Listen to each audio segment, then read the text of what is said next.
Right,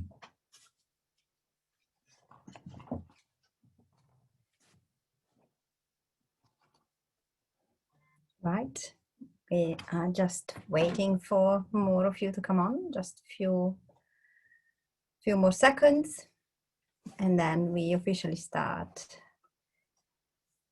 our webinar. Okay.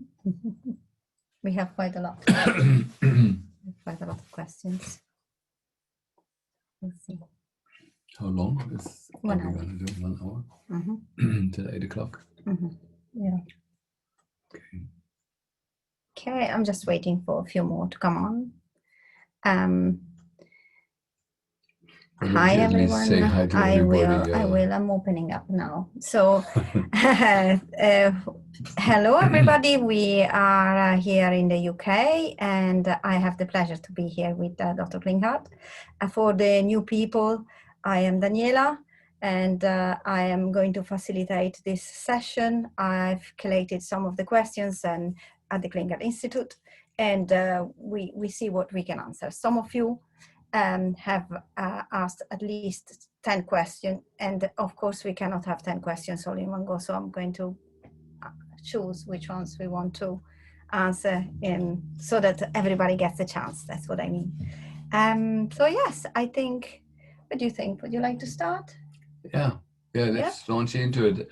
Remember, like, for legal reasons, you sort of just take this as general, as an opinion. You're not as, I'm not pretending to have read your medical records and done a physical exam and then giving you advice based on that. I just gave you advice based on my experience, and just assume that I'm just one other person that knows very little, but whatever little it is I know, I'm happy to share with you. Thank you, Dieter. Right, I just wanted to start with a general question. I think that especially in the COVID situation, we really are not told or explained how the immune system works, and how we can prepare also for the change of season, so the coming of winter. Would you like to say something about that, please? Yeah, so in general, there's a divide. There's two larger parts of the immune system. One is now called the innate immune system, that's largely based on the cells that are moving around in our system and gobbling up the bacteria or viruses or cleaning up things.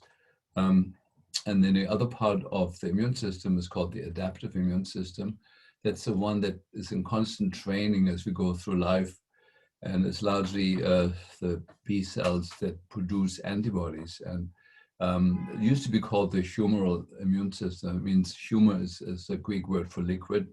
The stuff that moves around with the liquids in your body, even in body compartments where the capillaries are too small for cells to move through, like the innate immune system doesn't fit through there, but the antibodies that are created to attach to antigens, that's called the adaptive immune system. Now, with all the things that we know, the initial response to a new creature has to be the innate immune system. And so there's a number of things that we can do to improve that, to assure its functioning. One, the most well-known one right now is vitamin D3. That should always be balanced with a certain amount of vitamin K2.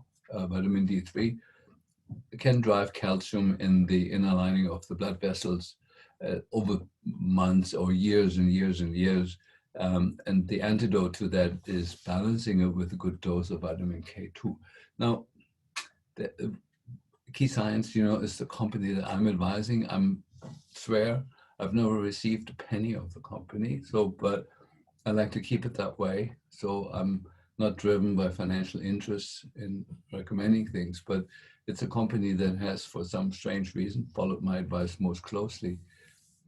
There's, other things that have emerged that support both branches of the immune system. Like one is curcumin, which is an extract of turmeric. I'm almost like leaning towards recommending the whole plant. Turmeric looks very much like ginger when you go to the health food store. But the curcumin extract, it's a delicate thing. Most of the curcumins that are available, are very poorly absorbable, and so people use all sorts of complicated tricks. But Key Science has simply used an alcoholic tincture of fish, which is completely absorbable, and you can put that on fire by adding in some phospholipids. Phospholipids themselves are an important part of our immune system. It's important nutrition for our immune system. And then, of course, the plant-based ascorbate powder that I recommend that Key Science has. It's not made in a factory. The most of vitamin C that you can buy is made of sugar. The vitamin C, ascorbic acid, and glucose are almost an identical molecule, and so most of the ascorbic acid that's manufactured in that corner of Basel in Switzerland and Mulhouse in France and Freiburg in Germany, that's where the industries are that produce all the artificial vitamin C in the world. We recommend a plant-based vitamin C powder that's much more powerful. It has all the cofactors in it and pigments and plant-based adaptogens, that make vitamin C a powerful immune-enhancing drug, really. Well, and then we have, the Retro V powder. We know that endogenous retroviruses, those are the ones we're born with. They can go wild, they can go rogue in you when your immune system is down. And so, and they themselves cause immune suppression. And so we also recommend the Retro V powder as part of a general immune booster. There's other things, vitamin A is often forgotten. Vitamin A is very important for the mucous membranes, and especially for COVID-19. We know that the SARS-CoV-2, the virus itself, tries to attach to the mucous membranes, actually of the mouth, the nose, and the eyes. And vitamin A really provides the immune system with the fuel it needs to strengthen those defenses. And to please not go too low with that. You need at least, during this time now, 50,000 units a day. There is a false fear in pregnancy, pregnant women, I personally believe, should take at least 10,000 units. There is some concerns about the higher doses, but the only documented high damage, or when people go in the hypervitaminosis of vitamin A, when people take 160,000 units a day for at least 6 months. That is in the literature. And so anything underneath that is very unlikely to cause any damage, but it's important, especially that's published now with SARS-CoV-2. It's important. It does make it much more difficult for the virus to attach to you. So these are just some general things. There's 1,000 others, but exercise is hugely important. Sleep is an overlooked huge issue. Especially, we have one of our close friends, members, who's up until 3 o'clock at night, but she's also up already at 8 in the morning. I know she's listening. You need to have at least 7 hours, if not more. It's not true that with age the need for sleep goes down. In fact, the need for restorative sleep, the deep delta sleep, during which you detox and during which the brain, the lymphatic system of the brain works only during deep sleep. And there is a rhythm, a biorhythm with that. The sleep only gets deep if you mimic nature, that you sleep when it's dark and you awake while it's light. Just a little clinical tip. Okay. This person has bought the Ionic Foot Spa. I guess it's Key Science, I'm not sure. And she's been using it 3 times a week for 30 minutes. Is this a good frequency? And which binders and how? She's using chlorella lava vita as zeolite, but she's wondering if she needs to alternate them or not. Yeah, so exposing the soles of the feet and actually also the hands to pulsed electromagnetic fields, as this is providing the Ionic Foot Spa. This is sort of the name for it. Friends of us, there's now several camps all over the world using one of these foot baths and showing amazing increase in ability of the body to detoxify metals and also farming chemicals such as glyphosate and others. It's simply by spending a little bit of money. Anyone who's doubting it, you can do that. Do a 30-minute foot bath following the instructions, and then every 2 hours for about 4 days, you should examine the urine of the patient. So with every pee that comes out, it should be examined for the content of toxins. And you will see between the hour 6 after the foot bath and 3 days into it, there will be a huge spike in excretion of aluminum, lead, mercury, and pretty much every other toxic metal, but very poorly increased, very small increases of excretion of the good metals like zinc, molybdenum, and you know the ones that magnesium, like the ones that we know that we need. So it's selective and it's specific to the patient. So whatever ails the patient, that is triggered to come out. So we don't know the physiology really of why that works. It was found experientially by some mad physicists, I think it was in China, who experimented with that and saw the results. And so it's still not clear in terms of the physics how it works, but we know for sure that it does work. And so the frequency recommended in autism, that is more established, you know, because we have overview now thousands of cases of autistic children being treated, is recommended is 4 times. The more, the better. However, since with some people the peak of excretion is delayed, one could make the argument, well, why not only give it every 3 days? Well, probably in the beginning, that's not a bad idea to do just 10 minutes every 3 days. And if that's tolerated, especially with the kids, you increase it. But the optimum dose has turned out at least 4 times a week for 30 minutes. And we alternate hand baths and foot bath. Now, the issue with the binders is, so the foot bath stirs up. It's sort of like shaking a Christmas tree where the needles have gone dry. You know, the more you shake it, the more needles come out. And so the foot bath does that. But then you want to gobble up the mobilized stuff. So to not push it through the kidneys. If you don't give any binders, pretty much everything that's mobilized is forced through the kidneys and is potentially damaging to the kidneys. And so we want to route it away from the kidneys into the gut. That's what the binders are for. And the binders, you know, the passage time through the stomach is about 2 hours. So when you take chlorella or zeolite, it sits there not doing anything for 2 hours. And so it starts working after 2 hours, but you won't really have the whole length of your gut lined. And beautiful about the human body, the transition time from here to the other end in a healthy person is 24 hours. So you want to start 24 hours before the first foot bath to take regular doses of either chlorella or zeolite, so the whole gut is lined with an agent that can extract through the gut wall the mobilized toxins. And so, you know, we make the decision between chlorella and zeolite like this. If chlorella is tolerated, it's the superior agent because it is an intelligent binder. It doesn't bind your zinc. It doesn't bind things essential for your life.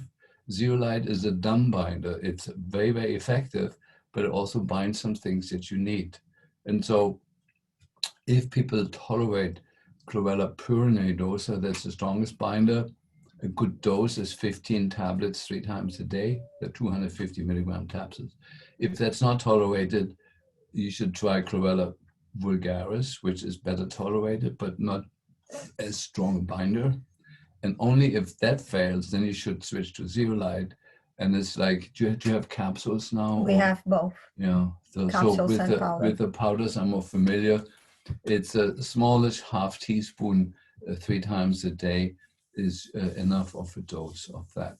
And that's best tolerated, but it's not as smart. So with zeolite, we recommend do 6 weeks on, and then at least 2 weeks off, and then 6 weeks on, 2 weeks off. Okay, correct me if I'm wrong, but I would put a little disclaimer here. If you heard that this person is doing 30 minutes at the time, if you're new to the food spa, I wouldn't do 30 minutes. I would start with less time. So gradually increase your time. And even if you're taking chlorella and zeolite, or I think it's a good idea to take microminerals or electrolytes maybe. Key Science has a Keylight product that has nanominerals in it and electrolytes, and it's really good. So it's nice to combine that. Maybe one other thing. So no matter what binder you take, the binders bind. And so you do not want to take them with food or with your other vitamins. You want to take them as far away from other foods. And so was the question, well, should we take it before meals or after meals? Well, it's either the before meal should be a long time after the last meal and a long time before the next meal. Or if you define it as take it after meals, it should be taken as far away from the meal, as far afterwards as possible, but also as far before the next meal. So it should be either in the middle, or a good time to take binders is at bedtime, like at least 2 hours after your last meal. Remember, meals in a healthy person linger for 2 hours, in an unhealthy person up to 6 hours, which is a problem, but let's assume you're healthy in that way. So ideally 2 hours after each meal. It can be a little bit closer to the next meal, because if you just take a single product like chlorella or zeolite, it probably doesn't take 2 hours to pass through the stomach. It's going to go a little quicker than regular food. And so you touched on a very interesting subject. People are asking about the different dosages of chlorella and zeolite, and exactly that, the time before food, after food, and so on. I mean, you did mention it, but maybe you want to say something more specific. No, I have a lot of questions about I think that's it. And then I'm very aware that sometimes it gets difficult to balance all the different things. Some things you take with food, some after food, some before food. At the end of the day, it's more important to take your binders all at the wrong time. It's still better to take the binders at the wrong time than not taking them. I think that's important for you to hear. Okay, quantities. Maybe dosage. Yeah, please. So I mentioned like a good dose from where we see really good effects. And remember, I did a study on this in the mid-1990s with the University of Tübingen. The university allowed us only to use 5 tablets of chlorella a day. With that, we already saw an increase in excretion of toxins in the poop of the patient. That's just 5 tablets. But what we established sort of over time, there's going to be times when your body is incredibly active in releasing stuff. And how do you recognize that? If you have a practitioner that does ART, that can sort it out quickly. If you don't have a practitioner who does ART, to realize when you have those sudden avalanche-like releases of toxic crap, those are the days when you feel like shit. And that's the days when you want to go up with the dose. And we have people, in Norway and other places, that go up to 120, 160 tablets a day, just for 1 or 2 days to get through the crisis. But the maintenance dose, a nice maintenance dose, is 15 tablets 3 times a day. That's what we do during pregnancy and during lactation as a foundational dose that has really paved the way for a lot of good successes. I think I leave it here, but we had a group of mothers in Switzerland. This is now going 20 years ago or so. I was working with a pharmacist who turned out quite corrupt in Switzerland. And so, but this group treated the autistic kids only with chlorella. And we had remarkable successes when the mother managed to make chlorella attractive to the child, and then could get in between 120 and 160 tablets a day. This is like talking about a 6-year-old taking that much.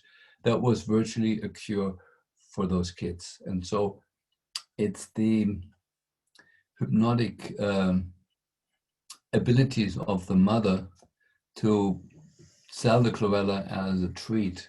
It's nice and crunchy. Some autistic kids hate it, but most of them love it when you introduce it properly. And then you can go up with the dose and up with the dose and use it as a reward, not as a punishment. You know, if you approach it in that way, then most kids will take it. And then if you can get to the higher doses, there's incredible plant adaptogens in chlorella. You know, the amino acids in chlorella are the same composition as mother's milk. And about half the weight of this tablet is peptides and proteins. And it's the same composition as mother's milk. So if you want to look at it, even though it's green, you know, half of it is mother's milk and the other half is precious other things. You know, there is vitamin E and there's methylcobalamin in it. There is, you know, there is minerals in it. There's pretty much everything in your need. And of course, when you go up with the dose, then even though it's small amounts, they become clinically relevant. Okay, there are questions about the use of phospholipids, mixing, how to mix, and the quantity of the phospholipids, the microphos, I think. Yeah. So lipid therapy is now, you know, emerging in medicine as this big thing. And so quite honestly, the pharmaceutical industry has figured that out a long time ago.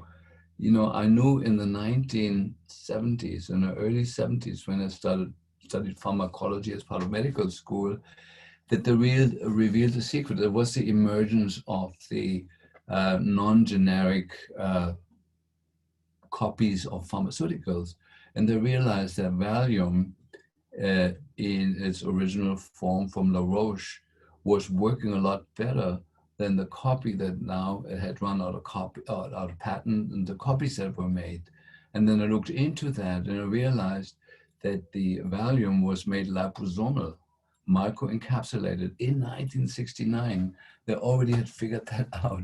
And they kept it the secret until just recently, that if you want to make a drug have properties where it actually gets into the cells, into remote body compartments like the brain, you need to make it liposomal. So we copy that. We got the world's best phospholipid with the particle size of 10 to 20, what I think is nanometers. I don't know. They're measured, you know, in the Dalton size of the molecule. The bigger the phospholipid molecule is, the less it penetrates. So we got the smallest that is available in the industry. That's our microphos. And the beautiful thing is when you use an alcoholic tincture of an herb like curcumin, or my other favorite is Japanese knotweed, because that's been shown to treat COVID-19. It's been shown to be superb for Lyme disease. It's been superb for many viral illnesses. And so when you make an alcoholic extract of one of the herbs, the particles in the alcoholic extract are already monomolecular. That means they're not clumps of molecules together that create a big bunch of things that has to fit only through through very large holes in our system, but they're monomolecular. That means they're already small. And then when you mix that with a small amount of phospholipids, which you recognize when you mix it and the tincture becomes milky, then you have a true liposomal, nanonized liposomal mix of something without needing a pharmaceutical company to do that for you. And so you basically separated that. You have the herbal tincture. Usually we recommend to start with that until you no longer experience any die-off effects.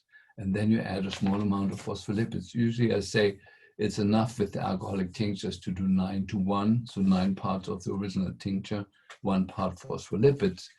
And that, first of all, provides with phospholipids, which have their own dramatic healing effect. They're important for the formation of bile salts. They're important components of each cell wall. But in that form, the herbal compound that you're using becomes a torpedo that has the effect of a nuclear bomb inside the system without depending on, I don't want to mention any names of somebody producing hugely expensive products for you to make them work. And so we figured that out. It works. It's a secret of the trade. We like to keep a secret. There is a reason why we're separating the herbal tinctures. We have, I think, I think Key Science has in the Key Vita, I think there's a little bit of phospholipids in it. Yes, but very little. Very small amount. And so, but in general, the single oral tinctures are not liposomal because they're very powerful on their own. And many of our Lyme patients or people with chronic illness sometimes only tolerate like 2 drops and they already experience die-off effects. And so they need to slowly increase their dose to tolerance. And when they get to the full recommended dose, then the next step is to add in the phospholipids. And then there's a whole other thing that happens with that, you know, but it's sort of our secret of the trade, if you want. And so we're combining the known aspects of lipid therapy, rather, you know, phospholipids, the one that we're using is 100% absorbed.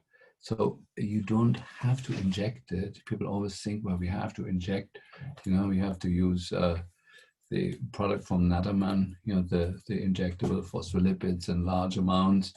That's what my friend Patricia Kane recommends. Well, you can use the same amount orally and you get virtually almost the same blood levels, the same absorption, because it does that. The only thing is, you know, most people that do the lipid therapy IV use much larger amounts, you know, sort of, it's like drinking like a whole bottle of microphos a day. It's still cheaper to do that than the intravenous way. But we found when you combine the herbs with the phospholipids, you get a dynamite antimicrobial detox treatment, depending on what herbs you use, that is as powerful as the most powerful medical drugs. Right, this is a related question. In relation to the recommended alternative treatment of crisis 1920, Andrographis, Kivita, Ginkgo, Zinc, broccoli sprout, Retro-V, not forgetting vitamin C, and an anticoagulant such as warfarin can be used instead of heparin if the patient is already taking it, and would there be a change in dosage? No, warfarin, you know, of course, is the anticoagulant that we like the least. You know, it's rat poison, and so it does the same to us. So I think in general, out of principle, I would say warfarin really is outdated, and even the NHS knows that. And so there is a lot of newer drugs that are all better than warfarin. They're more expensive for the health service, but they are available, and most cardiologists and internal medical doctors know what they are and use those. We prefer to work with enzymes. Now, they're not covered by the NHS, and so you have to pay for it. The most effective is lumbrokinase, and it's enough to take 200 milligrams twice a day to, especially with COVID-19, we know that COVID-19 causes hypercoagulability of the blood, and to counteract that is a huge part should be a huge part of any program. Now, I'm not against warfarin right now. It's better to take that than not to do anticoagulation. But I think when the crisis is over in a few months or a year or two, whenever things get their sanity back, whenever, you know, the crisis is largely a crisis that the media are perpetuating now. There is no crisis otherwise, you know, but there is a crisis, you know, when you get ill, but it's the same, like there's still more people dying of Lyme disease than are dying of COVID-19. And there's no funding going into Lyme disease because it's bacterial. So there's no chance of finding a vaccine against it, not really. And so it bothers me, you know, there's other illnesses that get virtually no funding. In fact, there's still professors in high university positions that believe Lyme disease doesn't exist. And anyway, so there's an injustice kind of going in right now. But to use anticoagulation therapy as part of the treatment, both in Lyme disease, because it's acting as a biofilm breaker as well, lumbrokinase is superior. 200 milligrams twice a day is usually enough for most people. The next slightly less effective one is serrapeptase, and then the third one is nattokinase. Nattokinase is the enzyme used, you know, to make tofu, it should be dirt cheap. It's not for the wrong reasons, you know, for business reasons, but even the truly plant-based enzyme like papain that are made from papayas, or from the enzymes made from pineapple and mangoes and things like it's an enzyme from Switzerland. It's called Quercetin, which is fantastic. That's inexpensive, you know, where you can do a couple of tablets 2 or 3 times a day. So there is many options. In fact, I would say any pancreatic enzyme mix, whatever is available to you, will work in making the blood less clotting, and that will hugely help the delivery of the medicines. However, once you use from key science, you know, the curcumin is in itself a blood thinner. What about ginkgo biloba? Because it's not prescribed for... Ginkgo is a blood thinner. Japanese knotweed has properties of being blood thinning. That means, and phospholipids themselves are blood thinning. And so when you follow my recommendations, my protocols, the necessity of adding blood thinning elements in is shrinking. You know, it's not as crucially important as when you take, for example, antibiotics or detox with DMPS, DMSA. Then it becomes crucially important that you have blood thinning strategies on board. Okay. Additionally, using quercetin and zinc, do we add copper to balance the zinc? And if so, how much? Yeah, that's a good question. So first of all, zinc, yeah, this is something we learned. We're thankful to SARS-CoV-2 that we learned that zinc in general is very poorly absorbed into virally infected cells. So zinc is easily absorbed into cells. You know, you just increase the level and the cell will take up what it needs. The moment the virus has, especially the herpes viruses and now SARS-CoV-2, many of the flu viruses, the moment they start getting their hands on the controls inside the cell, on the machinery, basically they're hijacking the cells, this cell will no longer absorb sufficient amounts of zinc, because zinc destroys the inner machinery of the viruses, or many viruses. And so there's the trick that researchers have found that nature is using. It's called an ionophore. So ionophore are substances that grab zinc and carry it across the cell wall into the virally infected cell. And the medical zinc ionophore that's most studied is chloroquine, which I really like. I did my thesis on chloroquine and was part of my work 50 years ago. But the natural ones are quercetin and quetiol, that's an extract of cypress trees. And quercetin, the word quercus, is the Latin word for onion. And so a simple treatment that any one of you can afford, if you take the recommended form of zinc that I recommend, is the core of Key Science carries with us from America. It's a combination of zinc plus all its cofactors. And so, and by now, however, the proper dose of onions, if you want to do the ionophore with onions, is a mid-sized onion 3 times a day. That works beautifully, but you can get quercetin as a commercial product. And if you take 2 or 3 capsules every time at the same time as you take the core, you get a very, very excellent increased uptake into the infected cells. So that's the story there. And so, however, zinc and copper compete for absorption. And there is a myth in our alternative society that I hate, because it's wrong, that everybody is copper toxic. When you have inflammation in the body, which all of us do, copper and iron get displaced from inside the cell to the extracellular compartment. And most of the blood level tests that we are using in medicine are looking at the extracellular compartment. That's where zinc and copper and iron are not needed, but that's where we're measuring it. And so if copper is high in the serum, we tell patients, hey, you're copper toxic. But when you actually look inside the cell, and it's inside the red cell, we're finding very, very often, much more than not, that the copper level is hugely down.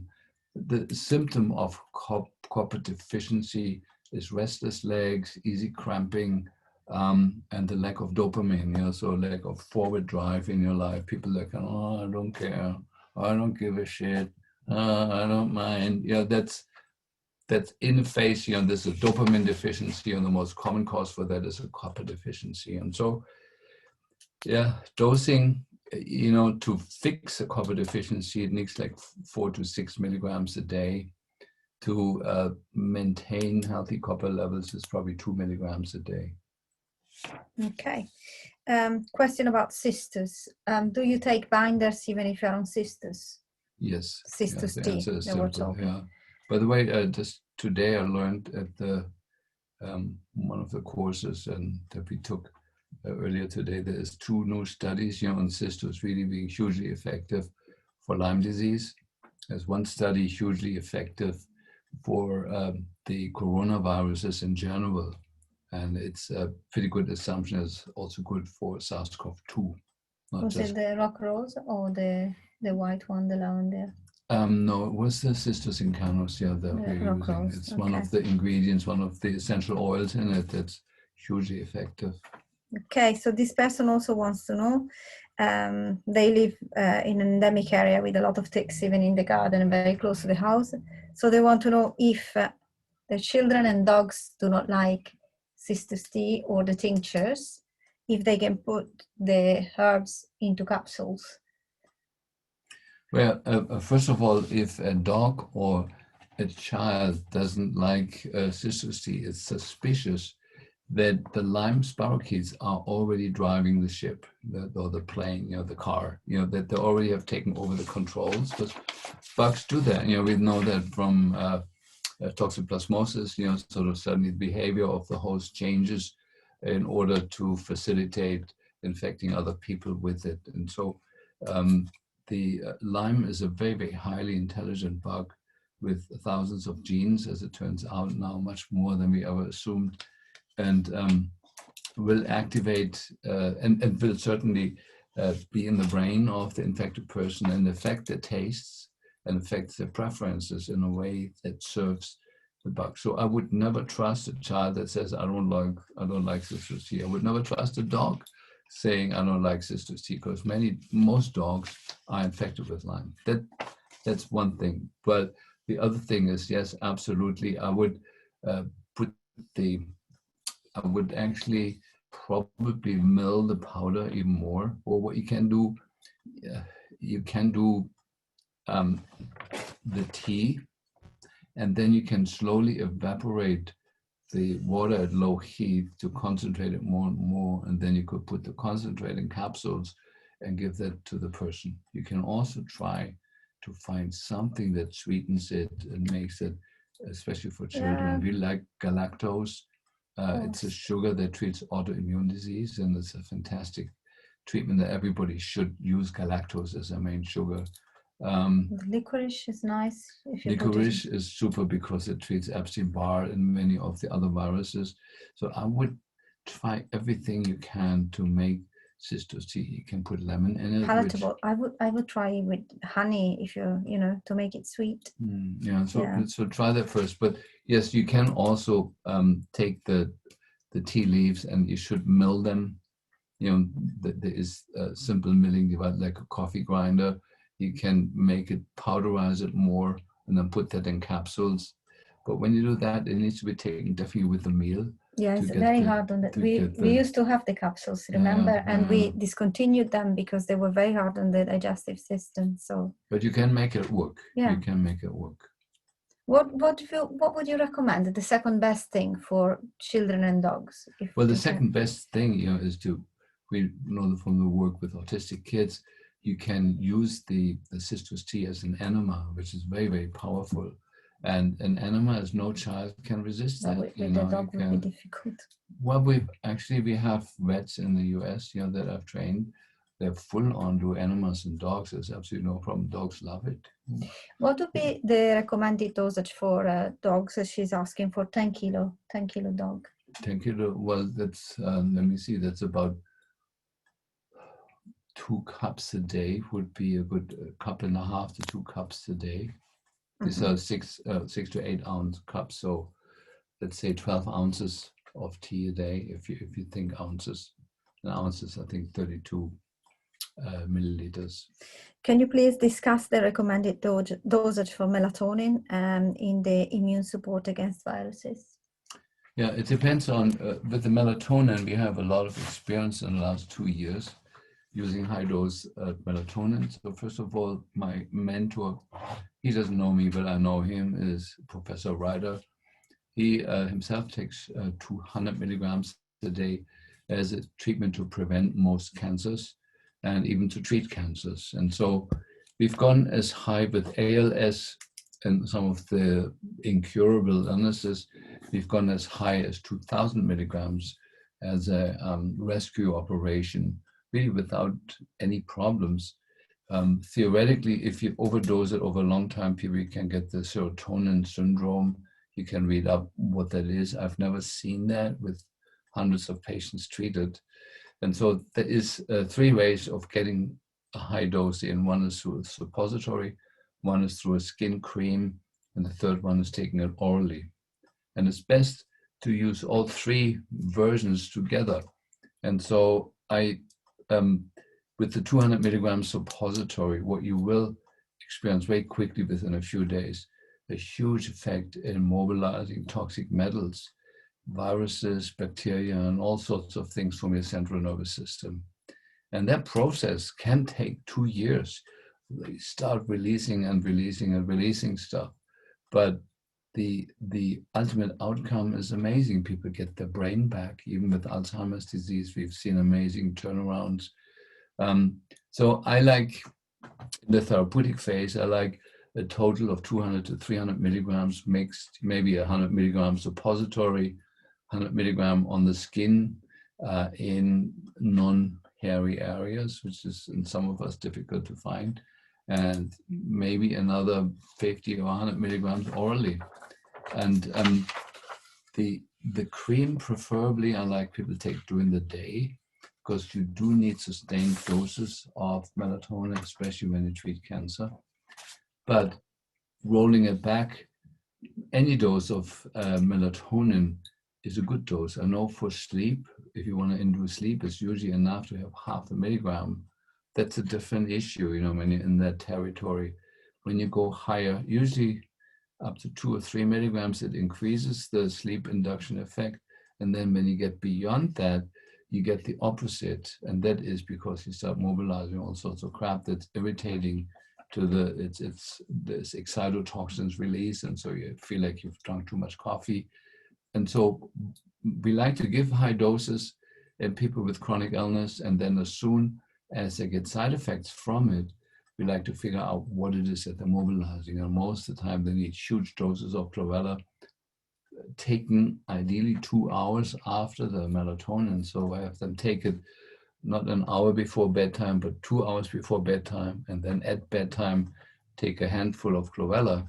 And then that stops the coffee-like effect that it has when you mobilize all the scrap. So, but this is a big loaded question. And of course, we're in a territory here that has been it's in the literature. The things are backed up that I'm saying in the literature, but there's very few papers that have dared to go there. And in the European Union, the moment it's a psychiatric drug that came out a few years ago that imitates, basically that took the melatonin molecule and just tweaked, put an OH group or something to it so it could be patented. On the same day that was patented, the European Union declared melatonin illegal to be used. That's how it goes in Europe right now. I hope England is going to be liberated from that very soon. But So be careful with that, you know, and the alternative to melatonin is propolis. Yeah, propolis has an ingredient, it's a phenyl ester that has very similar properties, but also heals the ability of our cells, not just in the brain, but everywhere in the body, to produce melatonin. It's a phenomenal tool. And so we use, as you know, we use propolis for inhalation. We have a fantastic spray, because most people have chronic viral attachment in the back of the throat. Not just the SARS-CoV-2, but other old flu viruses linger there for years. Then we get, of course, all the bacteria. We got Bartonella in the back of the throat, Babesia, and you know, rickettsia and all sorts of things. And just spraying the throat regular with propolis cleans that up over time phenomenally well. Somebody's asking for recommendation, nutritional recommendation for children under the age of 13. Anything specific about immunity? Yeah, so I mean, the most important supplement that anybody who is still growing needs is iron. I don't know why, but that is not just my experience, but it's like iron is the ultimate tool to get your immune system up. This is, I know the vitamin D issue, that's sort of something right now. Iron has been known for 100 years and has almost been forgotten. Vitamin D has only been on the horizon now for 15 or 20 years, and so everybody talks about it. Yes, vitamin D is important, matching it with vitamin K, but iron is hugely important for beginning teenager, because there's a huge turnover of that. The other one is zinc. You know, I recommend the core with that. And if teenagers show like a lack of drive, a lack of enthusiasm, they need copper also. Yeah, so a good mineral supplement would be great. We haven't really found like a clean, good mineral supplement, but yeah, whatever you find, use it for 3 months and then change products so you get different contaminants over time that the body can clear. I mean, this is of course a loaded question. Some of the deficiencies are individual, and we kind of have to navigate with the symptoms. But what do you think? I mean, I'm probably forgetting more right now than I think that for the immune system, especially in winter, from the point of view of supplements, we are now experimenting with bee energy, and it's a propolis-based product with Italian organic propolis, and it seems to be really good. I have to say that it contains fructose, although it's all, you know, top ingredients, but some people do not like giving fructose. Let me say something about fructose. Yeah, so what you've learned about fructose is completely wrong. Yeah, so the fructose in Coke and in the commercial drinks has a tweak to the molecule. It is not the same fructose as the one in an apple or an orange. And so we found out that people had serious pre-diabetic problems, you know, with their drinks and blah, blah, blah, when they give up their commercially produced drinks with artificial fructose in it and shift to a diet that is high in fruit and vegetables and really high in naturally occurring fructose, all their problems disappear. So I like to make that point. You're very, very strong. And the fructose, I know in your bee product, I looked at that, is from natural sources. And so we're not concerned about that. But that product is wonderful for children, especially. I mean, we do take it as well. We like it. Yeah. But it's, propolis is a spray that I love. You know, we get to the back of the throat. But in terms of the growing child, it's all about minerals, you know, to make sure when the bones are growing, they need a lot of minerals to build that structure. Calcium is the least concern, you know, but there needs to be every mineral known on the planet is in there, and you need to have, you know, healthy hormones, and the gland in the brain that really guides all the other hormones is not the hypothalamus, it's the pineal gland. And the most important thing for health of the pineal gland is to switch off the Wi-Fi as much as you can, definitely every night. And so that goes before everything else. And then you need the minerals to build bone, because what the body does, if you don't have enough minerals in your food, which no vegetable now has, they did a study, looking for iron content in spinach. They couldn't find any iron in spinach. It's gone. It's over. There isn't the stuff that your parents taught you about vegetables and content of minerals is not applying anymore. So all the kids need minerals. That's the main basic building blocks of life is the minerals, and then the most potent immune modulator that we found for the growing children, especially in this time, is propolis. There is now fantastic work done that shows on a molecular mechanism. It really nips the SARS-CoV-2 right in the back. It snips its axis, to attach itself to our cells or so. And this is fantastic. Would you suggest peat extract as a probiotic, as a form of gentle natural probiotic, or not necessarily? We know too little about it. We know that peat extract is fantastic in extracting glyphosate from the system, but then here in Europe, you have really the glyphosate story. I've been one of the people preaching it, but really, we know now that glyphosate really largely is a US problem. And we know in Europe, we had another evil company that kind of typically for the country where it comes from, they're making themselves look so clean and so nice. And they're one of the worst polluters in the world. That's Switzerland, and the Swiss equivalent to Monsanto is called Syngenta, and Syngenta produces a pesticide that is far worse than glyphosate ever was, and it's widespread. Unfortunately, the name escapes me right now. It's a name.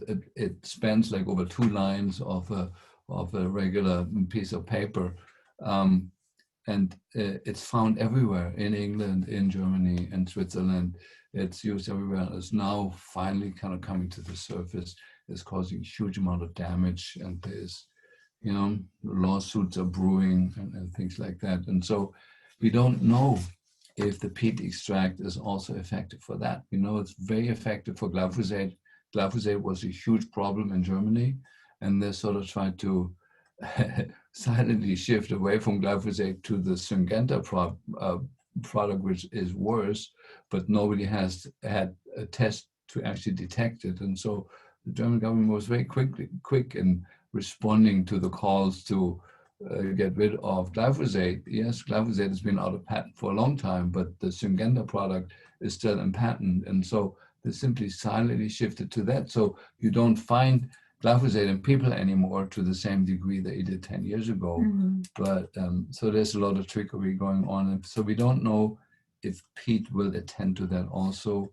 I know the ionic foot bath does, and I know that chlorella does, and I know that zeolite does. These are our standbys that I will not deviate from, and sauna therapy does. But I was thinking more about children spending a lot of time on the screens and not enough time outside and getting dirty with healthy soil. And so I thought maybe the peat is the closest you get with instead of putting your hand in soil. Swallow it. I'm sure peat has 1,000 other healthy aspects to it. Also, it's got a healthy microbiome in it. There's peat extract that's sterilized, and once it's not sterilized, it's got a unique microbiome in it that comes with it, so like a probiotic, if you want, in that way. This is related again. Are we on glyphosate and aluminium remedies for the rest of our lives? What do you tell your patients? Yeah, well, what I tell my patients is that detoxification in general has to be a lifelong strategy, just like people take whatever the estrogen patches or the testosterone patches, the hormone patches. They're never asked the question, or the blood pressure medication or the diabetes medication. I never asked the question, well, how long should I be on my insulin syringes? So detox should be looked at it in the same way. It takes our body 20,000 years to develop a new gene, or to for generations of people to die out that are not able to do certain things, and then for the new group of people to emerge that can withstand it. And so this toxic time has come upon us so quickly that for the next 20,000 years, we have to protect ourselves so we're not part of the group that's dying out. And so I'm trying to just give you some simple guidance of how to achieve that in a way that's affordable and that has other fringe benefits. When, I mentioned chlorella, let's say you're vegetarian, which I think everybody should strive to move that way. The most common thing in vegetarians is that they're deficient in protein and deficient in methyl B12. Well, chlorella has a huge amount of protein in it and has naturally occurring methyl B12 in it in sufficient amounts to give you what you need. And so I think detox should be a lifelong strategy. And, the things that are being hurled at us, the 5G coming and like I just told you about the Syngenta versus Monsanto thing, the moment one thing is identified, the industry comes up with something else that can't be identified yet. Every week, there's approximately 10,000 patents filed worldwide for new chemical compounds. And it's estimated that between 2,000 and 4,000 are released into the environment every day. And for every 1,000 that are released in our environment, there is one test developed for one of them. And so the testing right now is by the number of hundreds of thousands of compounds behind of what we really need to know what's going on. And so rather than waiting for us to tell us something, well, you're also toxic with this, you're also toxic with that, and you should do sauna therapy and you should take chlorella, I'm telling you now, take chlorella, do sauna therapy, do the ionic foot bath, and if you find any other powerful tool that gets rid of a whole bunch of things, many of which we don't even know what they are, I will let you know what those are. And so far, I kept my advice very reasonable. We're not forcing you to buy expensive things. Daniela has a source of very inexpensive sauna, that works beautiful. And by the way, if you're sweating through exercise, it has the exact same detox effect as if you're sweating through the sauna. It's just a tip. True, but the sauna has the infrared and blah, blah, blah. It's nice. It has other healing effects, that's true. Right. We've come to the end almost, and I'm going to pose one last question for you. So this is about the rollout of the flu vaccines in schools, specifically in the UK, because this person thinks that, or knows that in her son's or his son's primary school, they will do the flu vaccine program starting on December 1st. Yeah. Well, okay, without putting my head in the sling here, published is that the flu vaccine works in 34% of people that are vaccinated. So about 1/3 of people that are vaccinated actually get a benefit from it. But the benefit lasts at most 150 days, so it's less than half a year. So there's that side. On the other side, flu vaccine, at least last time we looked, still had water-soluble form of mercury in it, which very quickly is carried into the brain. And so one of the ways to prevent that is to give the kids, for starting a few days before and probably for 6 weeks afterwards, to give a pretty good dose of N-acetylcysteine that will capture it very quickly and prevent most of it from entering the brain. And so I do recommend that.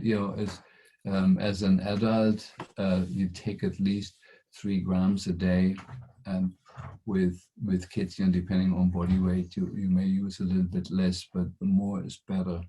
The other one for other aspects of it is vitamin C in pretty high doses, again, like starting a week before, 6 weeks afterwards.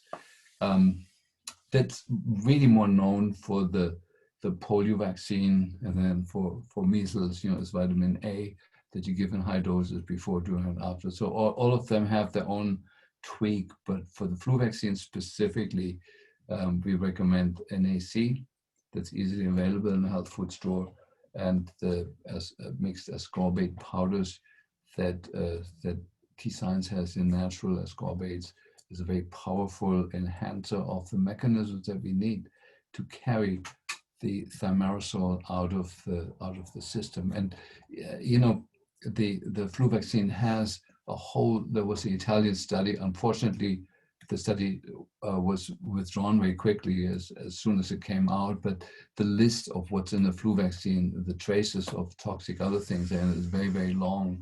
And that's why the vitamin C, and that's why you should also do high dose of chlorella before, during, and after, but not, chlorella and vitamin C should not be taken at the same time, but they're at least 2 hours apart from each other, so they can get a little bit more difficult. But that's all I can tell you.